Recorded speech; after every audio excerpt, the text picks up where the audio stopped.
Class थी, उस online class में हम पढ़ रहे थे संतवाणी, और संतवाणी में हम कबीर और तुलसीदास का अध्ययन कर चुके थे।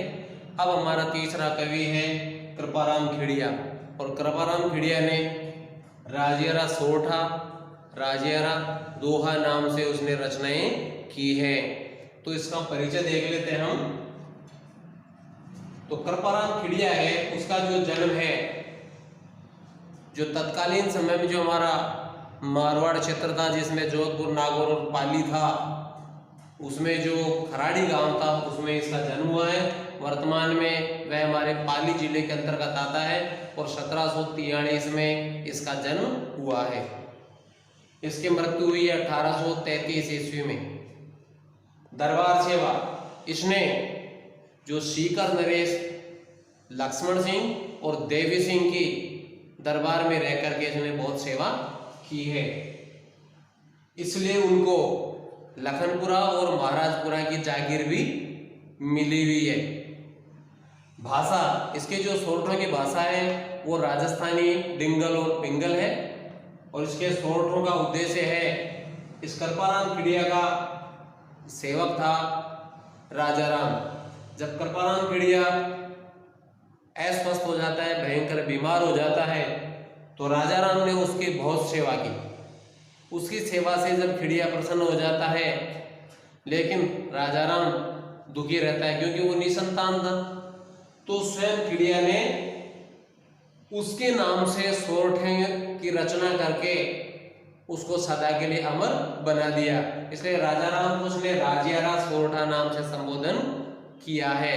इसने आदर्श, मान, मर्यादा और महत्व, नैतिकता आदि की बातें अपने सोरठों के माध्यम से इस समाज को बताई है। अब इसको पढ़ते हैं पहला सोरठा कि उपजावे अनुराग, कोयल मन हर खित करे, कड़वो लागे का रसनारा गुण राजिया।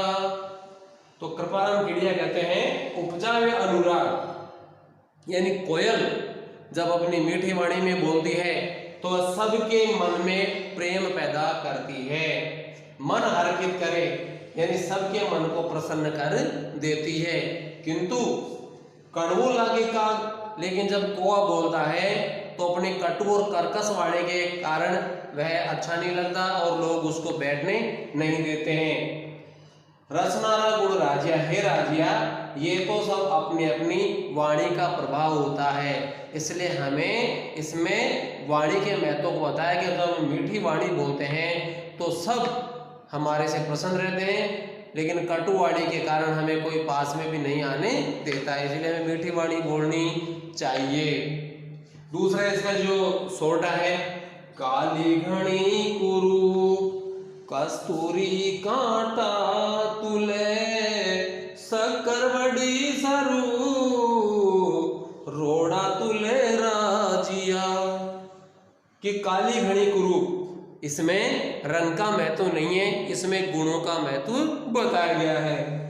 कि काली घनी कुरूप, हालांकि जो कस्तूरी होती है वो रंग में काली होती है और बहुत ही कुरूप होती है, किंतु फिर वे ऐसे कांटों के वाटों से तोली जाती है जिससे धातु, कीमती सोने चांदी वगैरह तोले जाते हैं।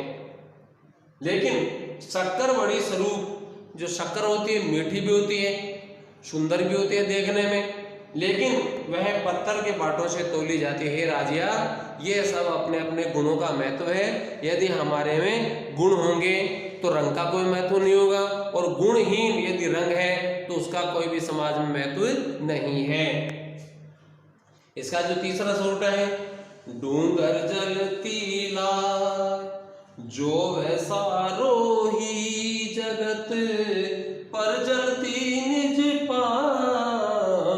रति न सूझे राजिया। कि डूंगर जलती लाय, यानी दूर डूंगर पर जलती हुई आग, जो है सारो ही जगत, पूरे संसार के लोग उसको देखते रहते हैं पर जलती नहीं पाए।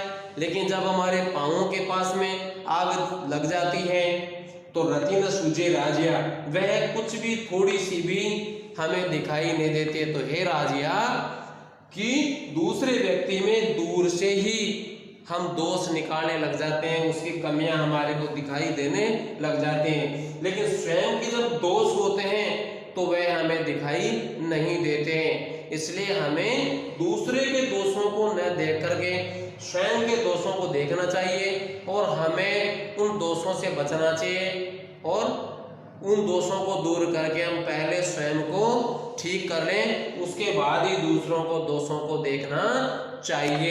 धन्यवाद।